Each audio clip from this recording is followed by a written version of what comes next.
In today's video, I'm going to teach you how to find best-selling products on Facebook Marketplace. We're going to walk through a simple research system you can use right now to spot products that move quickly and give you the confidence to list with purpose. Start by opening Facebook and heading to Marketplace. In the search bar, type a broad product category like hairdryer instead of a super specific brand or model, then apply the newest first filter. This shows you the freshest listings and helps you gauge velocity.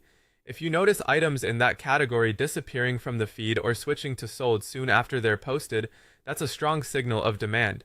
As you scroll, pay close attention to high engagement listings. These are the ones with lots of comments, frequent seller replies, and a healthy number of saves. Comments like PM sent or available indicate active interest. The more back and forth you see, the more confidence you can have that the product category sells.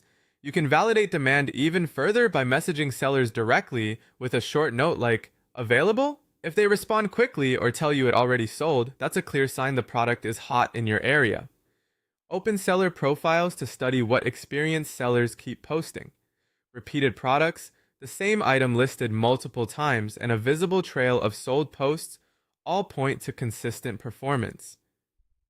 Established sellers often double down on what works, and you can learn from those patterns. Analyze the sold section on your own listings when you have them or on others where it's visible. Items marked sold are proven performers, and they reveal realistic price points and photo styles that attract buyers. When choosing what to list, lean toward everyday problem solvers.